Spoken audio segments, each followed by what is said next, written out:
no Brasil o lucro virou palavrão. É inegável que nós estamos correndo uma maratona com uma bola de ferro amarrada no pé. O empresário, o empreendedor brasileiro é igual barata. A gente nada, voa, passa debaixo de portas, cai bomba atômica, a gente sobrevive. E isso nos dá a nossa maior fortaleza. O lucro é o reflexo do valor que você gera para a sociedade. O nosso posicionamento enquanto G4, a nossa missão é de enaltecer o empresário, o empreendedor, pelo verdadeiro herói que ele é, o herói invisível.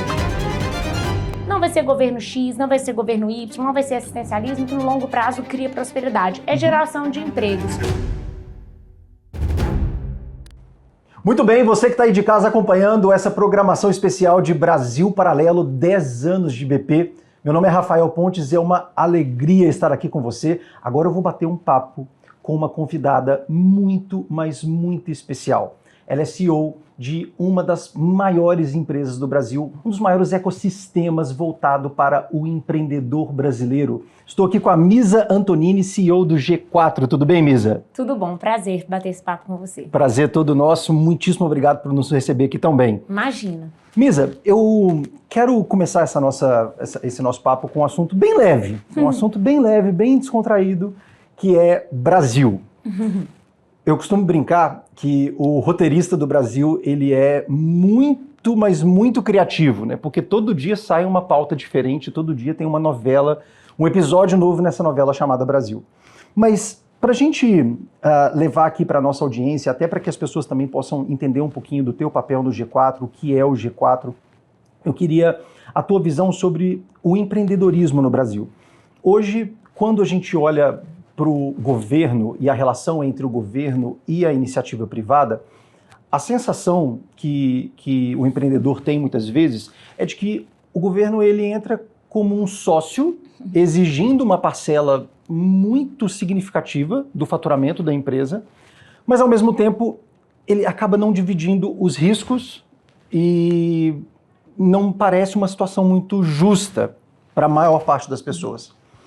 Eu queria que você explicasse para a nossa audiência, primeiro, qual que é a tua visão sobre o empreendedorismo no Brasil, se o Brasil ele é um terreno fértil para empreender, e como que o G4 se conecta com essa realidade, na tua opinião? Legal. Bom, obrigada, é um prazer bater esse papo, como eu comentei. Brasil Paralelo e G4 são instituições super parceiras, super próximas em valores, em missão, então sempre um prazer estar aqui com vocês. Sobre Brasil e empreendedorismo, é o que você falou, né? O Brasil é um dos países mais difíceis para empreender, ainda assim um dos países que mais empreende. E isso eu não vejo como uma contradição. Muito pelo contrário, eu acho que isso é o nosso maior ativo, a nossa maior fortaleza, que é o empreendedor conseguir criar negócios, criar empresas, identificar oportunidades, apesar do Estado e não por benefício e por ajuda do Estado, né? Então, eu acho que isso é o que nos torna potencialmente muito mais fortes. A gente fala que quando você consegue sucesso aqui no Brasil, muito mais fácil você conseguir sucesso fora dele, porque todas as intempéries que a gente pode imaginar e não imaginar, porque toda hora acontece coisa nova também, isso nos torna mais resilientes. Então, eu falo que o empresário, o empreendedor brasileiro é igual barata. A gente nada, voa, passa debaixo de portas, cai bomba atômica, a gente sobrevive. Não tem problema. E isso nos dá a nossa maior fortaleza. Agora, é inegável que nós estamos correndo uma maratona com uma bola de ferro amarrada no pé. Né? Então, se a gente faz o que a gente faz, se a gente constrói o que a gente constrói com essa bola de ferro no pé, imagina o que faríamos não fosse esses dificultadores, né? Então, eu vejo sim o Brasil como um país empreendedor, muito por necessidade, seja pessoal, perdeu um emprego, teve algum tipo de problema na família, e aí essa necessidade muitas vezes cria o empreendedor, e também por oportunidade pelo país mesmo, por tanta precariedade de logística, de saneamento básico, de diversos setores que muitas vezes nascem empreendedores criando valor através de soluções e produtos que endereçam tantos problemas, né? Você empreender num país que tudo funciona, saúde funciona, logística funciona, transporte funciona, né? Deve ser muito mais difícil, porque tá tudo já num nível de maturidade muito grande. Sim. Então é como que a gente pega assim vários problemas e identifica e trata como oportunidade de entregar valor, de gerar valor a partir de pessoas, de uma nação genuinamente empreendedora, né? Sim. Através da sua população que genuinamente tem esse ímpeto e essa resiliência para empreender. E empreender, me corrija se eu estiver errado, mas eu vejo empreender como resolver problemas, de fato, né? Exato. E acho que isso se conecta muito com a tua fala, porque a partir do momento que a gente vive num país que tem muitos problemas, acaba que o que é algo negativo pode ser até que se torne uma fortaleza de fato, porque se eu tenho vários problemas para resolver, isso força a população, força as pessoas a serem mais criativas na resolução desses problemas. Empreender tem relação com isso, na tua visão? Tem, sem sombra de dúvidas, né? E aí empreender nem pela parte filosófica, mas no fim do dia, se você quer ter uma empresa, você tem que endereçar alguma dor. Que alguém esteja disposto a pagar por isso e que a sua precificação esteja alinhada com a dor que você resolve. Então, por exemplo, um copo de água aqui, talvez você pagaria pouco, né, por um copo de água. A gente está até oferecendo ele gratuitamente porque é um recurso muito mais disponível na situação que a gente está. Se você estiver no deserto há 10 dias sem um copo de água, eu falo assim, eu tenho um copo de água. A sua pretensão, o seu apetite para pagar por aquele copo de água vai ser muito maior. Sim. Então, primeiro, você tem que, de fato, endereçar uma dor de alguém, né? Você tem que entender qual é a dor que você endereça e de qual que é o seu perfil, o ICP, esse cliente potencial, e dimensionar o preço, o valor cobrado. Se você cobrar muito barato, certamente vai vir uma demanda muito grande, que talvez você nem consiga atendê-la, e aí você vai ver, ops, dá pra eu subir um pouco o preço. E se você cobrar muito caro, a pessoa não vai querer pagar por ele, então, por esse produto, então também você não tem um negócio, você não tem uma empresa, você tem uma vontade muito grande, né? Então, é claro que o empreendedorismo, ele tem alguma coisa de guts ali, de ímpeto, mas no fim do dia, a realidade vai se impor. Se você não endereçar uma dor real, se você não tiver um produto de qualidade, uma solução, um serviço, um produto de qualidade que enderece essa dor em uma precificação minimamente adequada para quem você quer que pague por ela,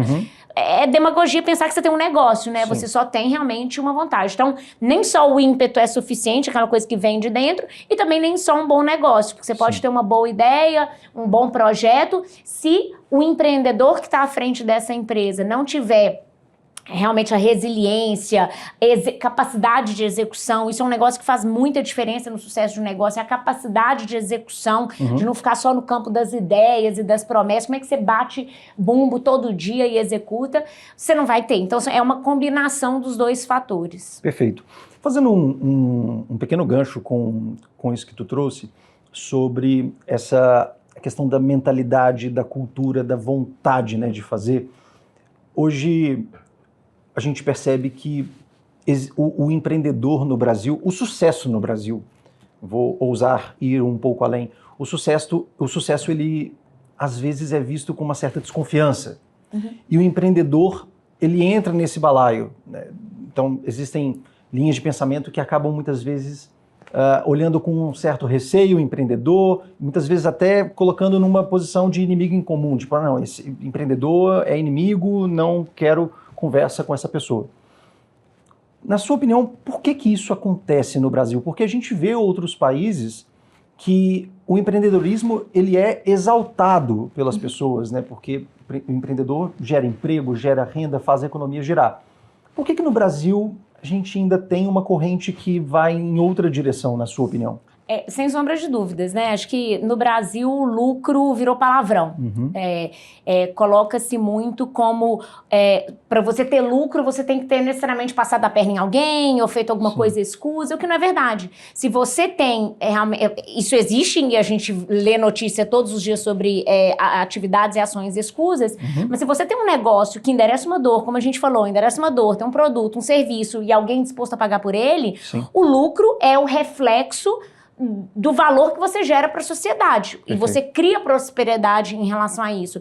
Tanto que o nosso posicionamento enquanto G4, a nossa missão é de enaltecer o empresário, o empreendedor, pelo herói que ele é, pelo verdadeiro herói que ele é, o herói invisível, porque a gente fala muito de herói nas quadras, nos campos, nas piscinas, nas Olimpíadas, e a gente não fala dos verdadeiros heróis que carregam o peso da máquina nas costas. Sim. São os empresários, tomadores de risco, que geram emprego, que persistem, que criam prosperidade para uma sociedade a longo prazo. Não vai ser governo X, não vai ser governo Y, não vai ser assistencialismo, que no longo prazo cria prosperidade. É geração de empregos, é trazer soluções e produtos que, de fato, geram valor na vida das pessoas. Hoje, a gente vive muito melhor do que, sei lá, o rei Luís XIV da França.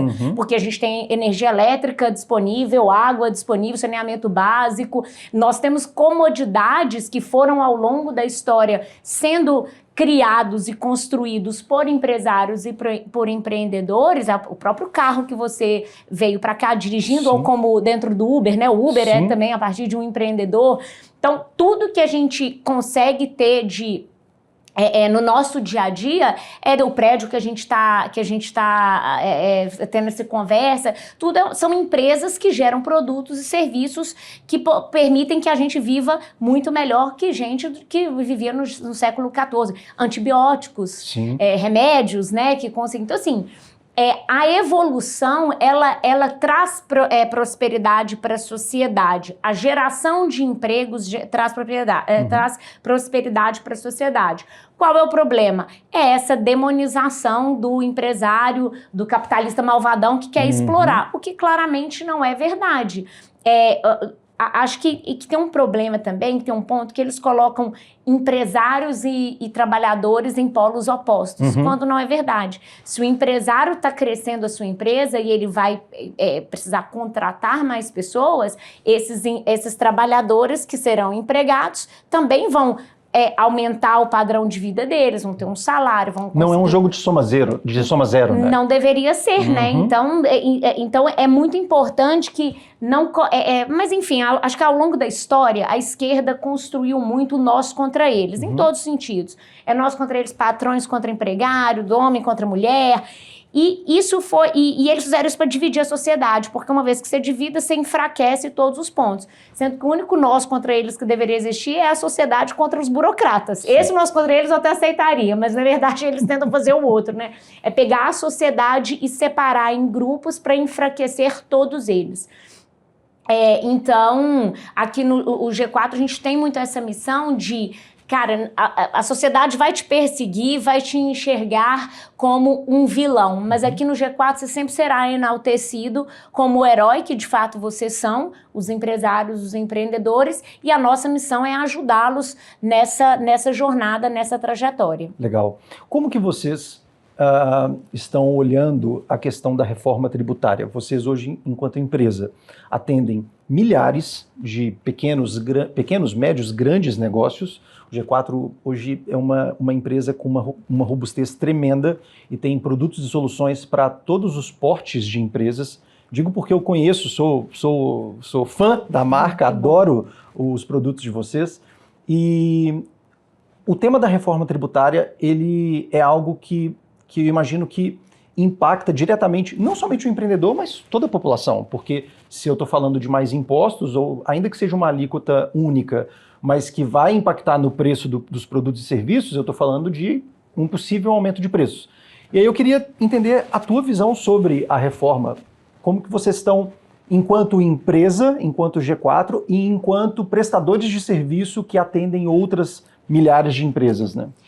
A reforma tributária é um assunto que está super quente, né? Como a gente lida com empresários no nosso dia a dia, lá atrás, quando começou esse assunto, todo mundo veio até nós como uma referência para falar, tá bom, o que eu faço, né? Me guia, a gente criou vários conteúdos, disponibilizou nas nossas plataformas, porque de fato é uma dor em comum a todos os empresários, principalmente pela insegurança jurídica, por não entender muito bem os detalhes, é tudo soltado a conta-gotas e meio que mal explicado. Então isso tudo vai agregando complexidade em um ambiente já complexo. complexo.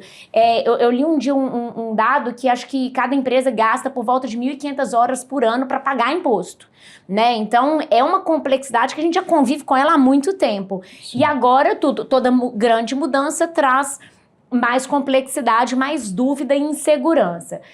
O que eu sugiro, que eu tenho feito aqui dentro de casa, no G4, obviamente, mas o que eu sempre sugiro para os nossos alunos que quando procuram desesperados em relação a isso? Eu falo, olha, gente, tem duas coisas. Primeiro, a boa notícia é que você ainda está em tempo, porque 2026 é um ambiente meio que de teste, eles colocaram aquela alíquota de 1%, mas que é compensado. Então, acho que o simples é só 2027, enfim. Então, 2026 você ainda está ali navegando num ambiente de teste. Em 2027, aí o negócio já é diferente. Dado que a gente está na metade do ano, você ainda tem 6 meses para se antecipar. Mas a palavra é essa, é antecipação e organização, o que você precisa fazer. E aí, para isso, você precisa ter visibilidade e dominância sobre o assunto. E aí, um ponto importante aqui é simplificação na média não significa simplificação para você. O que eu quero dizer com isso? O governo está falando, vai simplificar vários impostos, vai simplificar vários impostos. Vai simplificar na média. Não quer dizer que simplifica para cada setor, cada segmento, cada porte de empresa. Então, por exemplo, você pega uma empresa de serviços, que acho que representa mais de 65% das PMEs do Brasil, provavelmente vai ficar mais caro. Porque hoje o que ele paga de PIS, COFINS e ISS é muito menor do que a alíquota cheia que ele vai pagar. E como a maior parte das despesas dele é com folha, com prestação de serviço, que não toma crédito na nova reforma tributária, para ele não vai ter muita saída em termos de onerar a operação dele. Então, o que ele precisa fazer em relação a isso? Em precificação, em negociação de contrato com fornecedor, com cliente e tudo mais. Então, isso é um negócio que as pessoas precisam entender o que se aplica ao caso delas, para elas conseguirem antecipar movimentos e o que ela precisa fazer. A má notícia é que ela está 6 meses atrasada, a boa notícia é que ela ainda tem 6 meses. Então, vendo pelo copo meio cheio, copo meio vazio, o importante é sair da inação. Perfeito. E um outro ponto que é extremamente relevante é o split payment, né? Que agora, até essa semana, muita gente falou sobre ele, mas que eu já estou de olho há muito tempo, que hoje, muitas pessoas, na dinâmica de impostos, muitas empresas pequenas e médias, elas usam a dinâmica do imposto quase como um capital de giro ali, né? Para o fluxo de caixa. Porque você recebe do seu cliente, até você ter que pagar a guia, você trabalha o dinheiro no negócio ali. Você considera aquilo ali um caixa seu, apesar de você ter já a previsão de que dia 20 ou dia 30 você vai ter que pagar a guia, você usa esse dinheiro para trabalhar para o seu negócio como capital de giro. Pelo split payment, que o governo já vai pegar o chunk dele, o pedaço dele na cabeça, isso vai dar um impacto para muita empresa, pequenas e médias empresas que contam com isso tira um fôlego de caixa. Então, de novo, o que você precisa refazer do seu ciclo financeiro, do seu ciclo operacional, de negociação com o fornecedor no prazo médio de pagamento, do cliente no prazo médio de recebimento. Então, vai ter que ter uma acomodação. De novo, eu acho que o empreendedor brasileiro, ele já está acostumado a jogar, já começa perdendo de 7-1, então ele vai dar um jeito. Claro que parte disso vai ser repassado em preço para o mercado, o que todos perdemos, mas é uma questão de como que ele se antecipa a esses movimentos e readequa o negócio dele para sofrer o menor impacto possível. Perfeito. Vocês têm ideia de quantas empresas vocês já atenderam ao longo da história do G4? Já, a gente tem 100 mil empresas. 100 mil empresas atendidas? Em quantos anos? Só de 7 anos. 7 anos. Empresas pagantes. Agora a gente considera curso online, que a gente... Aí fica muito maior. Meu Deus, é muita empresa.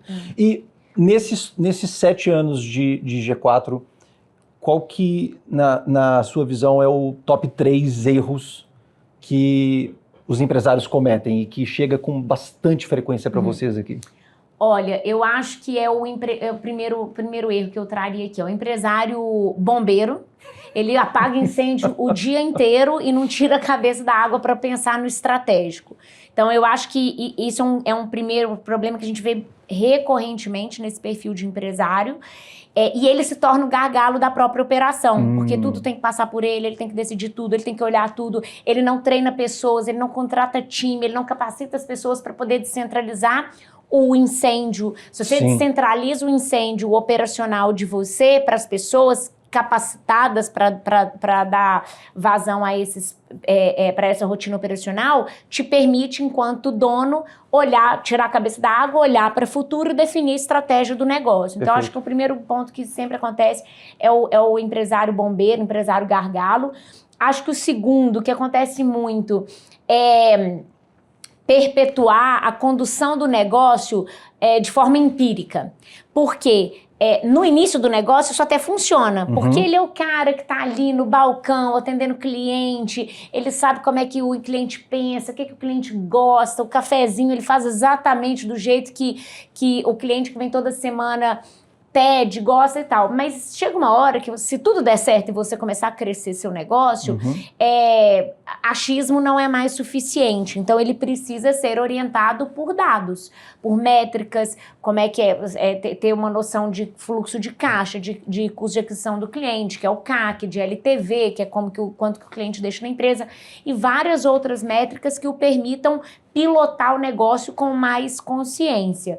E acho que um terceiro seria... esse é bom também, que a gente vê acontecer muito. Você contrata com pressa e demite com lentidão. Então, assim, quando você está com a vaga ali, precisando daquela vaga, que você já identificou aquela necessidade, você quer tanto que resolver esse assunto logo para passar para o próximo, que você faz vista grossa, há um pequeno desalinhamento cultural na entrevista, você não faz as perguntas certas, você não coloca outras pessoas para entrevistar aquele candidato, porque você está com pressa de resolver o problema. E aí, quando uma pessoa entra e rapidamente você vê que ela não tem uma aderência cultural ou a qualificação técnica que você imaginava que teria, você acaba postergando a demissão ainda assim. Então, você contratou com pressa e demitiu com lentidão. Porque, putz, se eu demitir o cara, eu vou ter que olhar novos candidatos, vou ter que contratar de novo, treinar. Deixa ele ali. E vai deixando aquela pessoa que está morna. Não está nem ruim, nem ótima, mas está morna. Então, acho que isso é um problema também que eu vejo recorrentemente acontecendo. E falando sobre cultura, quando a gente chega no G4 é impressionante a quantidade de bandeiras, o time vibrando, e isso é muito, muito presente. Na Brasil Paralelo, idem, a mesma coisa, a gente tem essa cultura muito forte. Qual que seria a mensagem que você gostaria de passar para as pessoas que estão nos assistindo, que estão nesse momento, que tem uma empresa e que querem colocar um DNA, uma cultura mais forte na rotina, seja de vendas, seja de atendimento ao cliente? O que hoje vocês aplicaram aqui no G4 que você acredita que é replicável em outras empresas? Olha, eu acho que, sem sombra de dúvidas, é a clareza dos valores inegociáveis que permeiam a cultura da empresa. E, segundo ponto, não terceirizar. Isso é função do dono, dos fundadores, proteger, garantir que a cultura, que as pessoas reflitam a cultura. Muita gente fala que o maior ativo das empresas são as pessoas, né? Só que eu falo que se as pessoas são o ativo número 1 da empresa, existe o ativo número 0, que é a cultura. Porque as pessoas, elas serão reflexo da cultura se você contratou bem, ou elas serão agressores da cultura se você contratou mal e você manteve as pessoas erradas. Então, antes de se preocupar com as pessoas, se preocupe em proteger a cultura da empresa. Quais são os valores inegociáveis? Isso quer dizer que todo mundo vai pensar igual 100% do tempo, em todos os assuntos o tempo todo? Obviamente que não, né? A gente tem 500 pessoas aqui, isso é um retrato de Brasil. Tem pessoas de todas as origens, de todas as crenças, de todas as formações, mas tem um grupo de core value, tem um grupo de valores ali que todos eles eu tenho certeza que todos comungam, que é meritocracia, que é o empresário é o herói do Brasil, que os empreendedores geram prosperidade para uma sociedade. Isso eu tenho certeza que se você perguntar para as 500 pessoas, elas vão concordar. Caso contrário, elas nem estariam aqui. Agora, o que cada um faz na sua vida pessoal, o que cada um gosta, o que cada um quer, não importa. O que importa é que valores eles sejam protegidos, como num casamento, né? Eu tenho certeza que você gosta de comer uma coisa, sua esposa gosta de comer outra coisa, você gosta de um filme, ela gosta de outro. Mas eu tenho certeza que vocês acreditam, vocês concordam em monogamia e formação de uma família. Caso contrário, se um acreditasse que sim e o outro que não... É um conflito de valores, não vai dar certo. Né? Que diretamente se canibalizam, né? É uma coisa que não dá para coexistir em um casamento. Então, acho que a cultura da empresa é a mesma coisa. Não quer dizer que todo mundo pensa igual em todos os assuntos o tempo todo, mas existem um grupo de valores ali que, sem dúvida, todos pensam igual. E segundo, é não terceirizar a cultura, como eu comentei, o que eu vi muito isso dos nossos alunos que chegam pra gente. Agora acho que o mundo está começando a voltar para respirar áreas melhores, mas a gente viu ao longo dos últimos anos, muitas vezes empreendedores, empresários chegando pra gente falando, pessoal, eu estava tão preocupado com o fluxo de caixa, imposto, e realmente que é difícil, né, achar o produto certo para vender, para comercializar, concorrência, que são realmente problemas complexos, que eu acabei terceirizando a minha cultura para o RH, ou para o financeiro, ou para aquela pessoa que ficou como dona. Só que chegou anos depois, eu me vi refém dentro da minha própria empresa. Eu fundei a empresa, eu construí a empresa e hoje eu não me identifico com a cultura que se instalou. E aí já é tarde demais, então aí a gente ajuda a fazer esse diagnóstico de cultura, quais são os passos para mudar a cultura e no fim do dia retomar as rédeas do seu próprio negócio, né? Você é dono, você é fundador, retome as rédeas do que é seu, do seu negócio. Então, esse risco de terceirizar a cultura para quem nem sempre acredita nos mesmos valores que você é um perigo, porque depois... Eu não acho que é imutável, que você vai ter que identificar os principais focos de agressão aos seus valores, ao que você tinha idealizado como cultura, então acho que não é irreversível. Como na vida, né, nada é irreversível, sem morte. Mas ainda assim é muito mais difícil, né? Sim, então, sem dúvidas. Seja algo que você, enquanto dono, empresário, empreendedor, proteja a todo custo, esteja próximo. E na sua experiência... isso é aplicável independentemente do tamanho do negócio? Eu pergunto porque às vezes o pessoal de casa que está nos assistindo pode estar pensando assim, poxa, mas isso é muito distante da minha realidade, eu tenho uma empresa pequena, eu não tenho um quadro de funcionários tão grande assim, estão falando de cultura, mas não estou enxergando isso aplicável à minha realidade. Volto à pergunta, na tua experiência, independentemente do tamanho, cultura tem que ser discutido? Sim.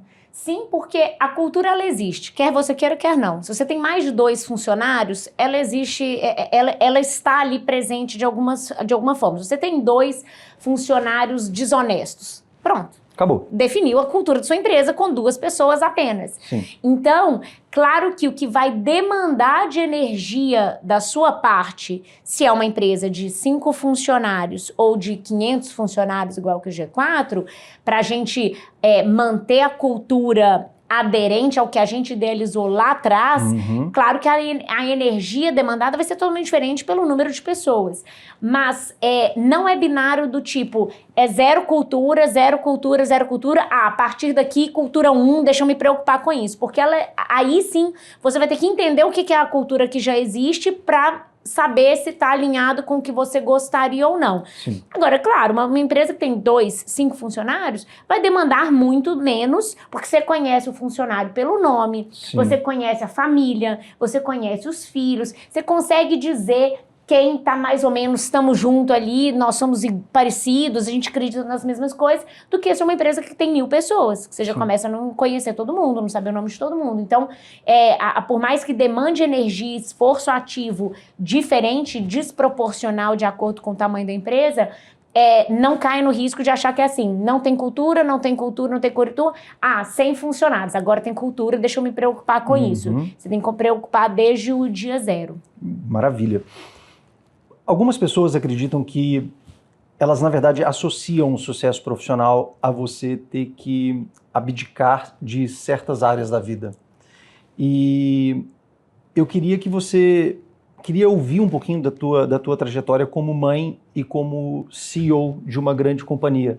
Como que você equilibra esses 2 pratos? Porque você tem 3 filhos, é Imagino, inclusive, na verdade, sem contar os sócios, né? Que aí são mais 3, aí são 6, aí é muito. Se contar os de casa sócios... me obedecem mais, vou te falar, são menos rebeldes. Sem contar os sócios, sem contar o Thales, o Nardon, são 3.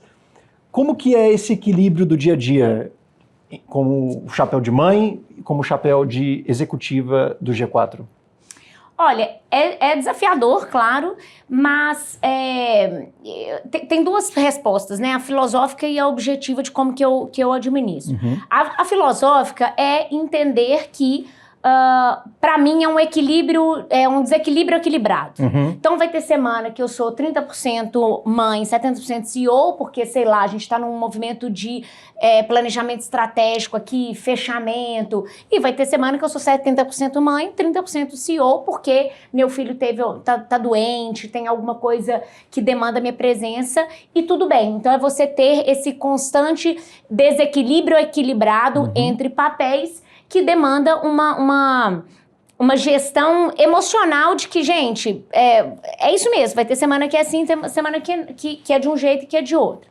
O segundo ponto que é prático, que é como que você organiza a sua vida. Uhum. Porque quanto mais você desonerar a gestão de tantos pratinhos, de tantos papéis, através de organização, de planejamento, de priorização, vai facilitar muito mais a sua vida, né? Para todos os pratos que você tem que equilibrar. Então, eu sou extremamente diligente com a minha agenda. O que eu digo sim, para cada sim que eu digo, eu tô dizendo não para várias outras coisas. Então, eu preciso garantir que esse sim que eu estou dando, ele faça sentido para todo o resto que eu preciso acomodar. Então, assim, o G4 faz por semana, sei lá, 200 eventos. É no Brasil inteiro espalhado, é aqui, é das nossas comunidades, dos nossos produtos. Eu vou em todos? Obviamente que não. Eu vejo quais que estrategicamente fazem sentido a minha presença. Então, eu vou equilibrando porque eu tenho que administrar todos esses papéis. E uma outra coisa que eu faço é ir muito mostrando para os meus filhos o valor do trabalho duro, né? Eu preencho a minha ausência com propósito, com missão, com objetivo. Então não é que a mamãe não está em casa em algum momento porque eu tô na praia batendo perna no shopping ou eu tô lá sem fazer nada. Eu tô porque eu tô ajudando os empresários, os empreendedores a gerar emprego, a criar prosperidade. Claro que quando eles tinham 1 ano de idade, eles entendiam não, que eu falava lá, geração de emprego, prosperidade, eles ficavam assim, né, não entende nada. Mas com 4, o meu menino mais velho já começou a entender. Com 6, com 7, ele tá com 7 agora. Ele já fala, se você perguntar pra ele com o que a mamãe trabalha, fala, ajuda a gerar emprego. Que legal. E aí, ao longo de anos, 10 anos, 12 anos, 15 anos, 18 anos, foram anos vendo de perto a mãe deles trabalhando duro, acordando cedo, voltando às vezes tarde, às vezes cedo naquele equilíbrio, mas eles sabendo que tinha um motivo, porque se você for pensar, se muita, né, tem as mulheres que cuidam da família, que estão dedicadas, que também é um trabalho nobre, um trabalho que demanda a energia delas, e tem as mulheres que tem as suas profissões. Então, imagina quantas neurocirurgiãs a gente perderia se não tivesse porque ela também tem que abdicar, uma neurocirurgiã que tem que fazer várias cirurgias, plantões, é chamada de madrugada. Ela também, imagina o que nós perderíamos se ela não estivesse fazendo o belíssimo papel delas. Então, eu acho que Deus coloca um propósito para todos nós. Tem uma parábola interessante, que é a parábola dos talentos. Que, na verdade, esses talentos eram moedas, né, de dinheiro. E aí, meio off-topic, assim, mas é porque eu acho que é um exemplo bem, fica à vontade, bem aderente à situação.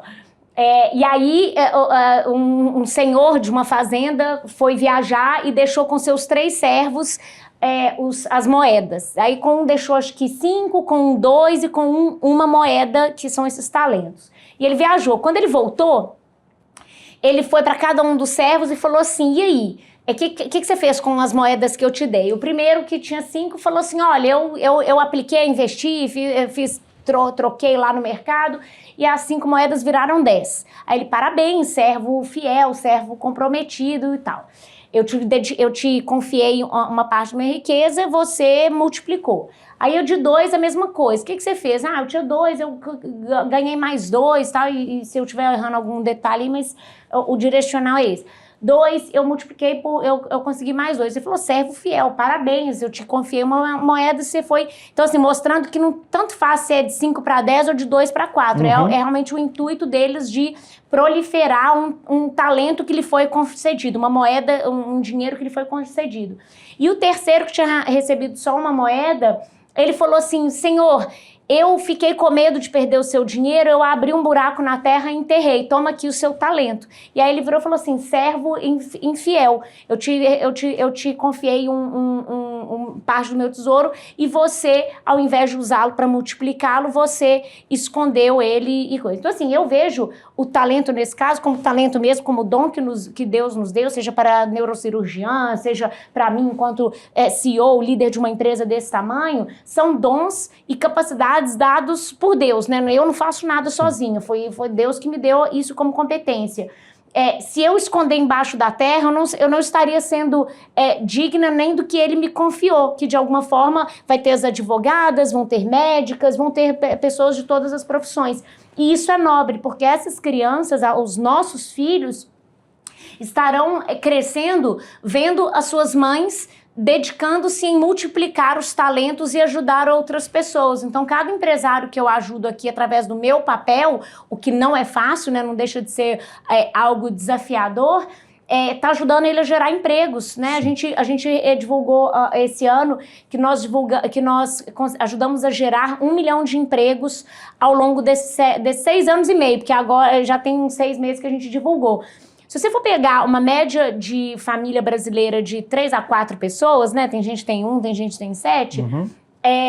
1 milhão de empregos, 3 a 4 pessoas, a gente ajudou 3 a 4 milhões de pessoas a ter uma renda maior, a consumir melhor educação, melhor saúde, morar melhor, trocar de carro, viajar, sei lá. Mas a geração de emprego, ela prolifera em acesso à qualidade de vida maior, à segurança, à saúde, à educação. Então, é isso que eu me apoio e que vai ser o exemplo para os meus filhos. Sim. É fácil? Obviamente que não. É simples? Não. Mas eu acho que o propósito e a clareza de que não será em vão, nem para a sociedade, nem para mim, nem para Deus que me confiou um dom, um talento, e nem para os meus filhos, para o meu marido, para minha família como um todo, que estão vendo essa execução, dessa proliferação de um talento que vai transbordar para diversas coisas. Agora, de novo, não quer dizer que é fácil, não quer dizer que é simples, mas é uma questão de conseguir administrar. Maravilha. Caminhando para o final do nosso papo, quando nós da Brasil Paralelo conversamos com os nossos membros, as pessoas que confiam na nossa marca e que dão esse voto de confiança e assinam a BP e consomem os nossos conteúdos, é quase que unânime a palavra confiança. As pessoas trazem isso com muita força para a gente. Olha, eu consumo a BP, eu assino a BP porque eu confio na marca, eu confio na empresa e acredito que os empresários que vocês ajudam têm essa relação de confiança muito forte com o G4 também.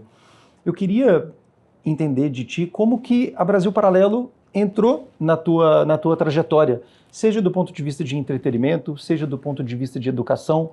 A gente sabe que, às vezes, as pessoas elas têm contato com a Brasil Paralelo pelo entretenimento, seja um documentário, um filme, às vezes por um curso que assistiu e gostou. Queria ouvir o teu relato sobre isso e se tem algum caso também que envolva os teus filhos, a tua família e Brasil Paralelo, como que é como que é a Misa IBP? Claro. Aí eu vou dividir, né? Tem a Misa PJ, que é G4, como eu comentei, nós somos instituições, empresas muito próximas, unidas Sim. por valores mesmo, pelo que a gente acredita, então acho que tem esse ponto. E a Misa PF, enquanto cliente, como você comentou, pensando na minha família, eu acho que a Brasil Paralelo ela tem um papel, uma missão muito bonita de levar conteúdo que resgate valores, que resgate virtudes, em uma sociedade que, infelizmente, a gente vê muita degradação, em muito maior volume e maior escala, né? Então, às vezes, eles estão dando lá tiro de canhão e a gente está aqui com estilingue. Então, realmente, é uma missão muito bonita de tentar trazer, obviamente, conteúdo de qualidade, tecnicamente a arte é bonita, tem essa parte de sofisticação técnica, isso é indiscutível, mas eu acho que é uma missão muito nobre, muito bonita de tentar, em um mundo com abundância de ruídos, de coisas que destroem a alma, como que a gente consegue levar beleza, levar conteúdos profundos, resgate de valores, de moral, de família, esse fortalecimento da família. Então, acho que me traz alegria, me dá um pouco de sopro de esperança, porque quando a gente abre qualquer mídia aí, dá um desespero, né? Porque em volume é muito maior e é muito mais barulhento. Literalmente em alguns casos, né? Mas, então, acho que dá um sopro de esperança de que ainda assim existe uma parcela grande da população alinhada em bons valores e que o bem sempre prevalecerá. Eu acho que isso é uma máxima que é indiscutível, então isso me dá um sopro de esperança e por isso que eu faço questão de ajudar, de contribuir, porque quem estiver nas trincheiras conosco vale muito mais do que a própria guerra, né? Então, acho que a gente tem que se apoiar, tem que consumir de empresas que comprem essa nobre missão, e a gente tem que consumir, estimular, apoiar, e obviamente que os nossos filhos possam ter contato com conteúdos de melhor qualidade, uma vez que a gente conecte o tipo de conteúdo de vocês. Hoje, para as pessoas que estão aqui nos acompanhando nessa programação especial de 10 anos, nós preparamos uma oferta muito específica para o dia de hoje, para o momento de hoje. Nós estamos aqui, Brasil Paralelo, G4, e preparamos sei que o G4 reuniu alguns cursos especificamente para os membros, para as pessoas que assinarem hoje a BP. Você consegue contar um pouquinho para as pessoas que estão nos assistindo o que espera elas, quais são os cursos que estão disponíveis e o que as pessoas vão conseguir acessar ao assinarem hoje o Vitalício da Brasil Paralelo? Claro. Super legal, assim, quando a gente começou a desenhar essa parceria, nós somos parceiros há tanto tempo que a gente falou, vamos pegar agora e materializar isso em algum tipo de produto, de parceria. E aqui no G4 a gente sempre cria conteúdo muito voltado para as empresas, como que a gente destrava crescimento, tira as empresas de um platô, cria método para eles conseguirem crescer. E aí a gente falou, não, agora vamos pensar agora em montar um produto para o empresário, para o empreendedor, para garantir que ele consiga navegar em todas essas intempéries, que eu acho que em 40 minutos aí, não sei quanto que deu nossa conversa, já deu para mostrar que fácil não é. Não é mesmo. Mas o que a gente puder ter de toolkit, de caixa de ferramenta, ajuda. Então a gente criou esse produto que são 11 cursos, chama Formação Empreendedora, e são 11 cursos que dão um valor de mais ou menos R$10 mil somados. 10 mil reais? 10 mil reais. E para quem assinar hoje o programa Vitalício da Brasil Paralelo, vai sair gratuitamente. Tem conteúdo voltado para IA nesse pacote? Tem conteúdo voltado para IA, porque esse é um finanças, assunto muito em isso. voga, né, Misa? E o G4, assim, é impressionante a qualidade dos cursos de vocês, principalmente nessa frente de inteligência artificial. Sim, inteligência artificial é um negócio que a gente estuda desde 2022, né? Óbvio que nos últimos 6 meses avançou muito. No mundo inteiro as ferramentas, mas é um negócio que a gente estuda muito há muito tempo, tanto que a gente conseguiu crescer mais de 140% do nosso faturamento de um ano para o outro, crescendo a folha em 10%, porque de fato a inteligência artificial te permite alavancar seu negócio ganhando eficiência, né? A diferença de um negócio escalonável para um negócio escalável é que o escalonável, para você crescer a receita, você precisa crescer a despesa. E o escalável, você consegue crescer a receita sem crescer despesa na mesma proporção. Como você consegue isso? A partir de tecnologia, de forma geral, processos, ferramentas, e inteligência artificial é a maior alavanca atual de migrar negócios de modelos escalonáveis para modelos escaláveis com esse ganho de eficiência. Então, você precisa realmente entender, não é falar assim, eu uso o ChatGPT todo dia. Quando você vai ver, é para montar roteiro de viagem Sim. e para perguntar quais os 3 restaurantes japoneses melhores da cidade de São Paulo. Isso não é usar inteligência artificial, pessoal. Inteligência artificial é como ela consegue te tornar mais eficiente, sim, te tornar mais produtivo enquanto pessoa, enquanto empreendedor e também a sua empresa, os seus funcionários. Porque se cada um ganhar níveis de produtividade, a empresa inteira muda de patamar. Então, o empresário, o empreendedor precisa se educar no assunto para se tornar mais eficiente, produtivo, obviamente, mas também para conseguir cobrar que as pessoas que trabalham na empresa dele também se tornem eficientes e produtivas. E aí a empresa toda ganha. E uma dúvida, a nossa audiência, ela é bastante heterogênea, então nós temos produtores rurais, nós temos advogados, nós temos profissionais de marketing, comunicação, tem gente de tudo quanto é canto quando o assunto é empreender. O G4 hoje e a formação, né, desse pacote que vocês montaram para essa parceria conosco, Brasil Paralelo, atende a todo mundo? Como que funciona? Todo mundo, assim, o G4 ele sempre se posicionou de forma agnóstica, a gente chama agnóstico, não é nichado em mercado, ele serve para qualquer tipo de produto, de serviço, de mercado, a gente tem muita gente do agro, a gente tem muito médico, muito advogado, porque eu falo que médico e advogado, médico, vou pegar um exemplo, ele passa a faculdade, a especialização toda aprendendo a ser tecnicamente muito bom. Sim. Ele sai da especialização sabendo operar cérebro, mas não sabe fazer juros compostos, né? Não sabe, ele não aprende sobre gestão. Só que uma vez que esses cursos muito especializados, muito tecnicamente muito especialistas, eles saem da faculdade, eles se tornam mais empresários do que médicos, ou do que advogados, porque se o médico abre um consultório que tem outros médicos lá dentro, outras especialidades... Inevitavelmente ele vai precisar gerir essa Ele é mais empresa. Empresário do que médico, né? Então,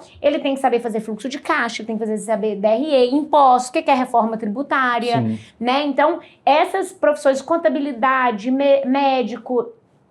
advogados muito técnicos, eles vêm muito para o G4 para pegar esse conhecimento que eles não tiveram em faculdades e cursos, pós-graduações que eram mais voltadas para o field of expertise deles. Mas temos muita gente de agro, varejo, serviço, porque de fato o que a gente ensina nos nossos cursos, seja presenciais ou online, seja nas nossas comunidades, são agnósticos mesmo, eles são replicáveis e aplicáveis para qualquer tamanho de empresa e para qualquer setor. E é um retrato de Brasil, né? A gente também traz empresários e empreendedores, nesses mais de 100 mil empresários que já passaram aqui, é gente do Brasil inteiro. Então, sem sombra de dúvidas, se você está preocupado com isso, o G4 é sim para você, esses cursos certamente vão ajudá-los a navegar aí nos seus negócios, e aí eu convido a experimentarem, porque tá de R$10 mil gratuitos. Tá saindo de graça. Entrar aí no plano da Brasil Paralelo.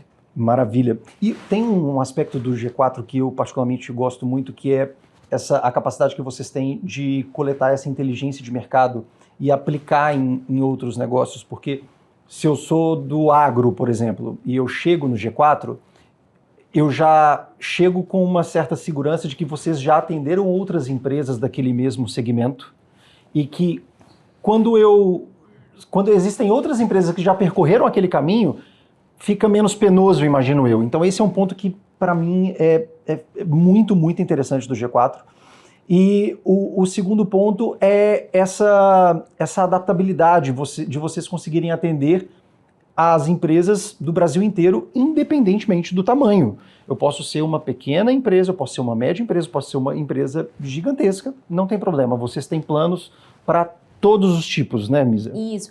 E é legal sobre o seu primeiro ponto, principalmente, que é um dos nossos grandes motes de mercado é só ensina quem faz. Esse quem são os nossos mentores e todos eles são empresários e empreendedores com track record. Então, quem está dando aula para os nossos alunos, quem gravou os cursos dessa oferta que a gente está fazendo, são outros empresários, outros empreendedores que já viveram o que os alunos estão vivendo agora. Então tem gente de todos os setores, de todos os backgrounds, que são os nossos mentores. São pessoas que têm autoridade, a confiança, como você falou, a confiança pra gente é super importante, a gente consegue garantir altíssima qualidade técnica porque nós somos exigentes no processo seletivo desses mentores. Precisam ser empreendedores, precisam ser empresários que já viveram diversos negócios, que tiraram do papel, que venderam, que fizeram IPO, que conseguem ajudar os alunos que estão... Porque, assim, muitas vezes a gente pega MBAs acadêmicos, que os professores são os grandes estudiosos, pesquisadores, que têm grande valor, mas que nunca estiveram à frente de um negócio. Sim. Então, isso são competências e conhecimentos totalmente diferentes. A gente vem para realmente trazer, como eu falei, metodologias práticas, aplicáveis e replicáveis, para garantir que qualquer setor, qualquer empresa consiga absorver conteúdo, levar para dentro de casa e implementar e conseguir resultado em relação a isso. Não, e é uma parceria que, assim, não tem como dar errado, porque ao passo que as pessoas, tendo contato com a Brasil Paralelo, vão conhecer inevitavelmente os nossos professores e vão se conectar com esses professores, que são alguns dos maiores especialistas do Brasil, das mais diversas áreas do conhecimento. A gente tem professores de história, filosofia, língua portuguesa. Ao mesmo tempo que as pessoas que se assinarem hoje, obviamente, né, vão ter acesso a isso, elas também vão conseguir ter acesso a professores, empresários, pessoas que vivem na pele, né, que gerenciam empresas e que tocam negócios e que, em alguma medida, com certeza vão conseguir gerar valor para elas. Né? Sem dúvida. É a complementariedade de visão, né? Sim. Então, eu gosto muito dessa multidisciplinariedade, então acho que tem esse papel complementar para quem está consumindo esse conteúdo, conseguir fazer recortes do que faz sentido aqui, do que faz sentido ali, dos especialistas, dos empresários, dos empreendedores, porque não tem uma bala de prata. Né? As complexidades de empreender no Brasil não serão resolvidas com... A gente não tem resposta simples para problema complexo, né? Então, não vai ter uma bala de prata, vai ser o recorte de diversas fontes de conhecimento, de contribuição, que vão te ajudar a chegar em soluções para o seu negócio, para a sua realidade. Perfeito. Misa, quero te agradecer. Muitíssimo obrigado. Obrigado mesmo pelo papo. Foi um prazer. Imagina. Bem, você que está em casa acompanhando essa programação especial de 10 anos de Brasil Paralelo, eu reforço que você só vai liberar todos esses cursos da Formação G4, Formação Empreendedora G4, assinando o nosso plano Premium Vitalício. Você libera não somente todo o ecossistema de conteúdo da BP, como também garante os cursos que nós conversamos aqui agora, nesse bate-papo, os cursos do G4, de forma totalmente gratuita. Se esses cursos fossem vendidos separadamente, igual a Misa trouxe aqui pra gente, sairia por aproximadamente R$10 mil. Mas assinando hoje o plano Premium Vitalício da Brasil Paralelo, você ganha todos esses cursos da Formação Empreendedora G4 de graça. É isso mesmo, de graça. Basta você assinar a BP hoje. Combinado? Misa, muitíssimo obrigado. Obrigado mais uma vez. E você que está em casa, não sai daí porque ainda tem programação especial de BP 10 anos. Em comemoração aos 10 anos da Brasil Paralelo, liberamos o BP para sempre, o acesso vitalício a Brasil Paralelo. Você paga uma única vez e garante acesso para sempre ao que já produzimos e ao que ainda vamos lançar dentro do plano escolhido. E quem entra agora ainda recebe mais de R$ 2.400 em bônus inéditos nas áreas de finanças, negócios, filosofia e literatura. Essa condição pode sair do ar a qualquer momento. Toque no botão abaixo e garanta agora seu BP para sempre. Brasil Paralelo. Assine uma vez. Acesse para sempre.